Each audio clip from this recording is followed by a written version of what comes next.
Open your Bible in Psalm 119. Open your Bible in Psalm 119.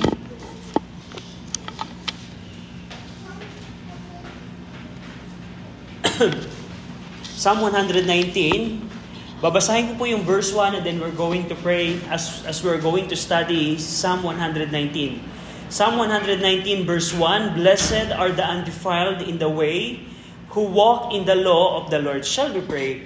Ama namin Diyos na makapangyarihan sa lahat, kami Panginoon ay lumalapit po sa inyo, humihingi po ng tulong, nabigyan niyo kami ng kaunawaan sa inyong salita upang magampanan namin ang mga kalooban po ninyo. I pray na tulungan niyo kami na maunawaan ang mga salita po ninyo upang kami Panginoon ay lumago sa pagkakilala Panginoon sa inyo. At I pray na lumago kami sa pananalangin as we study Psalm 119. In Jesus' name we pray, Amen. Now, every Wednesday night po sa ating prayer meeting, pag-aaralan po natin o pinag-aaralan po natin yung Psalm 119 and alam natin po na ang Psalm 119, ito po yung relationship ng psalmist sa salita ng Panginoon. Ito po ang main theme ng Psalm 119 ay ang relationship ng psalmist sa salita ng Panginoon. Now, pero sa ating pong pag-aaral, ipopokus po natin as we study Psalm 119 kung paano ang psalmist ay nanalangin in accordance o according sa Word of God.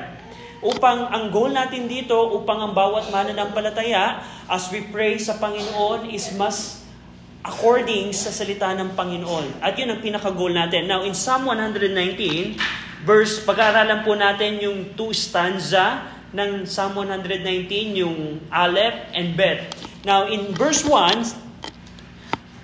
Psalm 119, Aleph, Blessed are the undefiled in the way, who walk in the law of the Lord. Now, dito makikita natin po yung description po ng isang mapagpalang tao. Pinagpalang tao. Sa mundo, ang paningin ng mundo, pag ikaw ay mayaman, pag ikaw ay sikat, pag ikaw ay matalino, ikaw ay pinagpala. Pero dito, sa perspective po ng salita ng Panginoon, ang pinagpala daw, siya na kumpleto o hindi mapupulaan sa kanyang yung word na undefiled means whole, complete, or blameless in the way. Na wala kang magiging pula sa taong ito. Ano pa? Yung pinagpalang tao, yung blessed man, siya din yung lumalakad in the law of the Lord. Ibig sabihin, yung kanyang buhay ay according sa salita ng Panginoon. Ang bawat desisyon niya, galing sa salita ng Panginoon. Ang pananaw niya, galing sa salita ng Panginoon.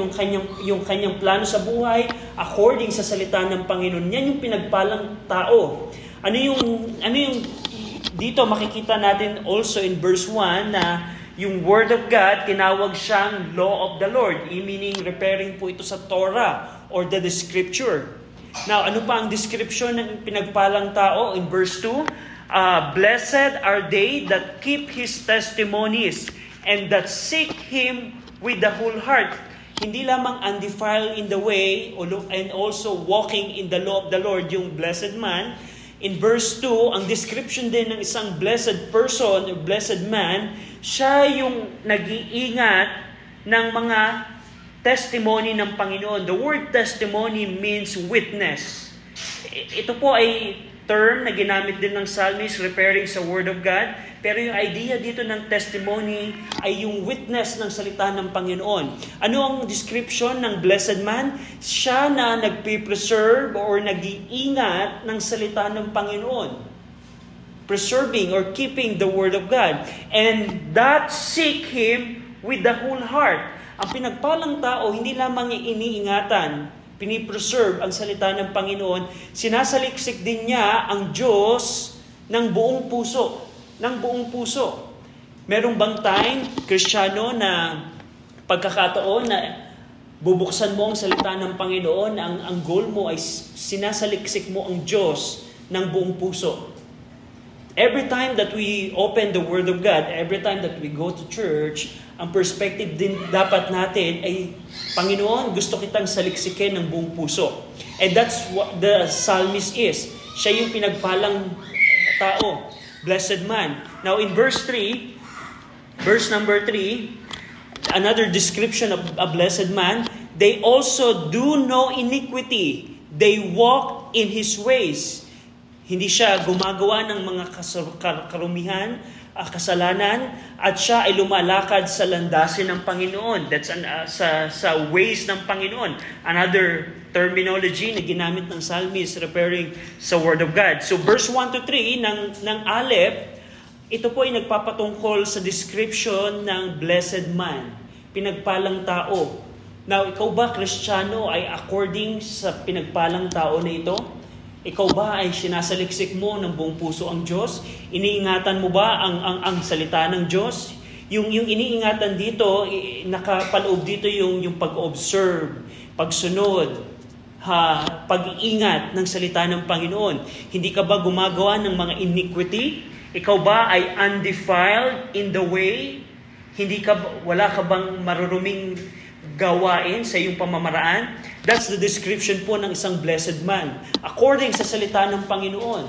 So, imagine niyo ang mundo, akala nila ang pinagpala ay yung may yaman, yung may talino, yung masagana, pero sa harapan ng Panginoon, ito ang isang taong pinagpala. Now, in verse 4 to 6, dito po pinakita ng psalmist yung paano ba ingatan yung salita ng Diyos, keeping God's statutes. Now, verse 4, Thou hast commanded us to keep Thy precepts diligently. Inutos sa atin ng Panginoon na ingatan natin ang Kanyang precept. Pag sinabing precept, another terminology na ginamit ng psalmist referring to the Word of God, but it has the idea of having a mandate, mandato, precept, mandate. Now, inutos ng Panginoon na ingatan natin to guard or to observe yung mga precept ng Panginoon diligently. Hindi lamang to keep, but to keep diligently. Now, verse number 5, ano ang dahilan? Bakit inutos sa atin ng Panginoon na obserbahan natin, ingatan natin, guwardyahan natin ang salita ng Diyos diligently? Because in verse 5, this is the purpose. Oh, that my ways were directed to keep Thy statutes. Upang maiayon pala ang ating pamamaraan, upang ingatan ang salita ng Diyos. Ibig sabihin, kung hindi natin iingatan ang salita ng Diyos, ang ating pamamaraan, hindi according sa salita ng Diyos. And that's what we see sa mundo nating ginagalawan. The reason bakit wasak ang pamilya. The reason kung bakit ang pamilya ay sira. Bakit ang buhay ay sira. Dahil ang tao, tinatalikuran nila ang salita ng Diyos. At ayaw nilang tanggapin ang katotohanan ng salita ng Diyos. Gusto ng tao, gusto ng mundo na lumakad sa kanyang sariling pamamaraan. And that's the reason why ang kanilang pamamaraan ay hindi maayos, hindi maayon. Pero kung ikaw ay mananampalataya sa salita ng Panginoon, inutusan tayo ng Diyos na ingatan ang kanyang precept, ang mga mandato, diligently, nang merong pagsisikap, upang ang ating pamaraan ay madirekta na ingatan ang mga ordinances ng Panginoon. The word statutes in verse 5, it means ordinance or the prescription ng Panginoon. Whenever the word statute means, nagpapatungkol po ito sa ordinansa ng Diyos. Ang Bible po ay naglalaman ng mga ordinansa ng Diyos, mga prescription ng Panginoon sa atin. Remember, kapag ang doktor nagbigay sa inyo ng gamot, ano ang sinusulat niya? Prescription. At ganun din ang Panginoon through His Word. Meron po siyang prescription sa atin. That is God's statutes. Now, verse number 6, Psalm 119 verse 6, Then shall I not be ashamed when I have respect unto all Thy commandments. Ito po ang magiging resulta kung iingatan natin ang kautusan ng Panginoon. Hindi ka mahihiya. Thou shall not be ashamed. Ano po ang pinapatungkol po nito? You will not be ashamed sa harapan ng Diyos. Ultimately, pagdating ng pag-uusga ng Panginoon, you will not be ashamed. Hindi ka din ma-ashamed sa buhay mo sa mundong ito. Napakalawak po ng application po ng verse number 6. Pero ano ang dahilan po para hindi tayo maging ashamed or mahiya? Kung bibigyan natin ng respect, the word when I have respect in verse 6, meaning to pay attention unto all Thy commandments. The word commandments, another terminology of the Word of God, it has the sense, it has the idea of the strength of authority. Commandments. The Word of God is a commandments.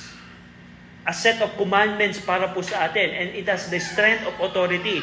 Now, sabi dito ng verse 6, hindi tayo mahihiya kung tayo ay magbibigay ng attention, to pay attention sa lahat ng kautusan ng Diyos. Now, question, Christian, do you pay attention sa lahat ng utos ng Panginoon? Ang Bible po ay puno po ng kautusan ng Panginoon. Pero kung tayo ay magbibigay ng respect or pay attention in every commandment ng Panginoon, you will not be ashamed. Ultimately, you will not be ashamed sa pagharap mo sa Panginoon. And that is keeping God's statutes in verse 4 to 6. Now, verse 7 and 8, it contains yung pagpupuri, yung commitment, at yung prayer po ng psalmist. Verse 7 and 8, yung pagpupuri ng psalmist?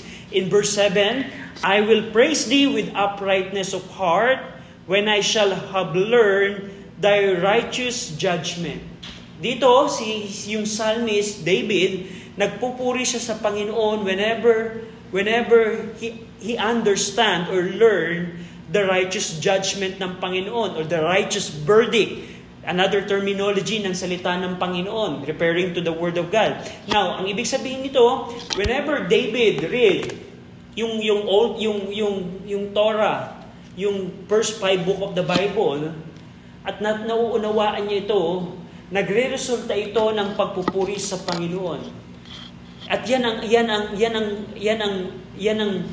idea na kung tayo bilang Kristiyano ay kinakausap ng Panginoon at pinapaunawa niya ang salita ng Diyos sa atin, walang iba tayo dapat maging resulta sa atin kundi purihin ng Panginoon.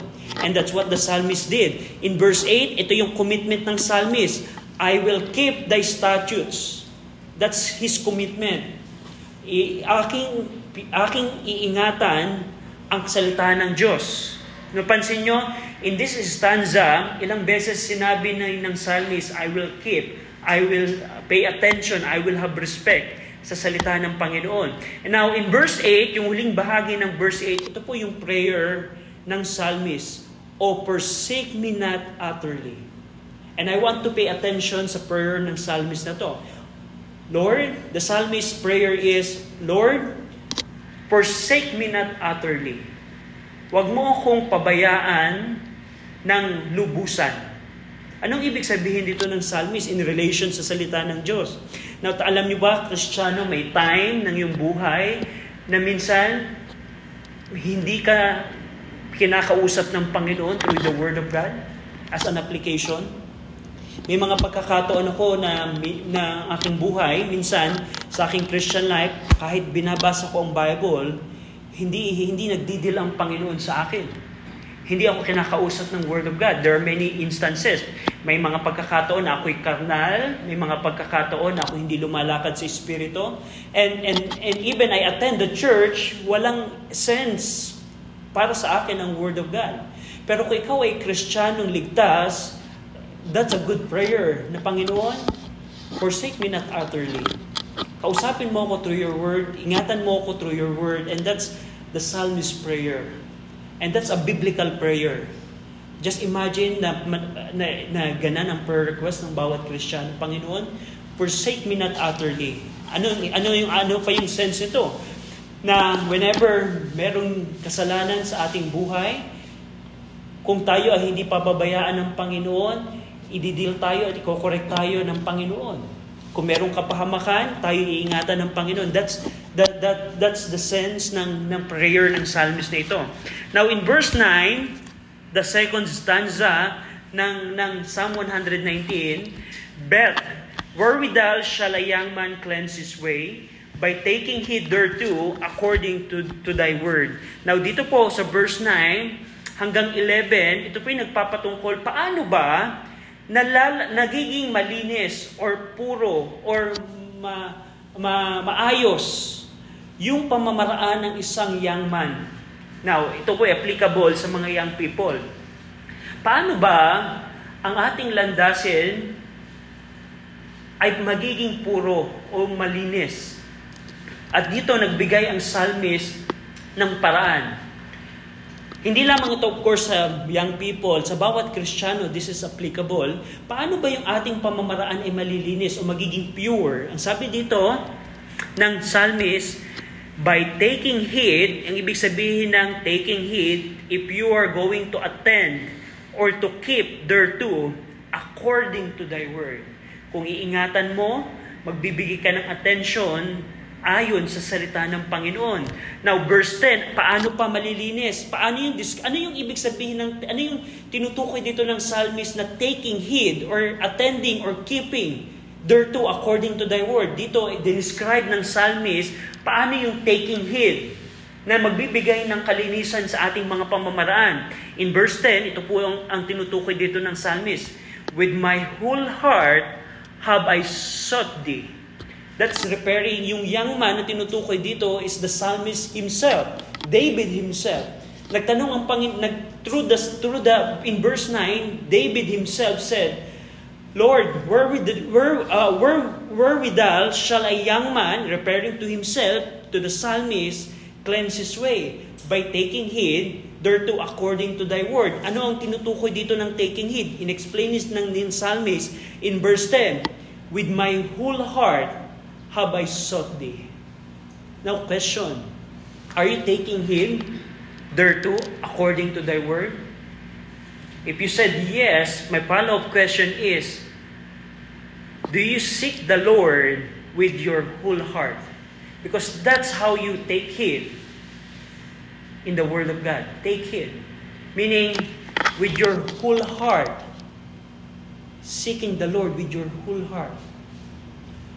Every morning, when you wake up, you open your Bible, I want to seek the Lord. I want to see the Lord in the passage that I'm going to read.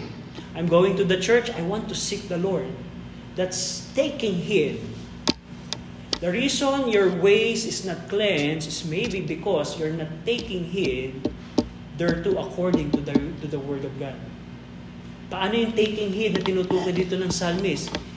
With my whole heart have I sought thee. Now, dito po, nagpray si David or ang psalmist, oh, let me not wander from thy commandments. The word wander means to err, o magkamali, o gumawa ng kasalanan laban sa salita ng Panginoon.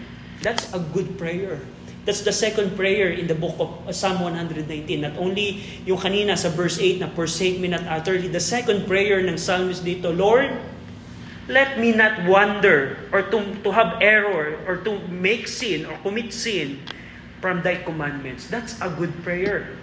Now question, how many times you Christian pray like this? Lord, let me not wander from thy commandments.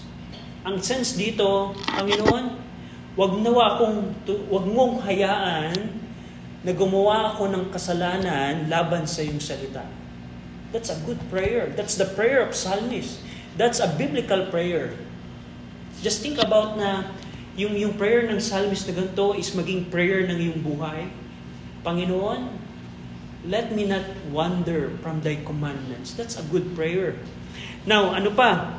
Yung verse 11 also refers to how we take heed ng verse number 9. Ano pa? Thy word have I hid in my heart.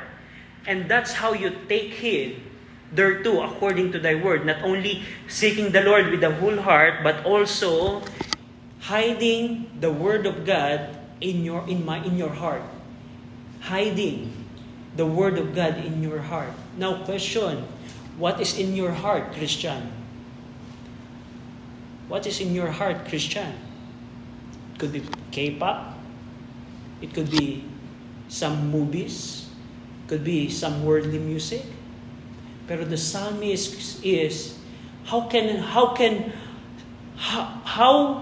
wherewithal shall a young man cleanse his way? By taking heed. Ano ibig sabihin ng taking heed, psalmist? If you will hide the word of God in your heart. What is in your heart? What is in your heart right now? Is it something, the temporary things of this word? Pero yung psalmist, the word of God, I hid it in my heart.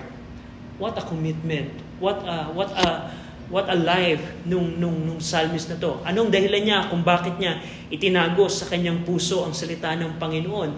Yung hiding the Word of God in the heart, the sense na ito yung kanyang nasa buhay, bawat punto ng kanyang buhay. Na yung kanyang iniisip, Word of God. Yung kanyang pananaw, Word of God. Yung kanyang pinag-uusapan, Word of God. That's hiding the Word of God in your heart. Meditating the Word of God.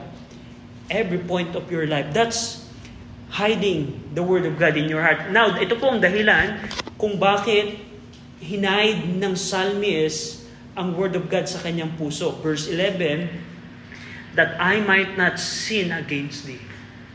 Upang hindi ako magkasala laban sa iyo, Panginoon. And that's the cleansing of your way means. Yung paglilinis ng verse number 9 na tanong ng psalmist, wherewithal shall a young man cleanse his way? Ang ibig sabihin nun, that I might not sin against thee. Ng verse number 11.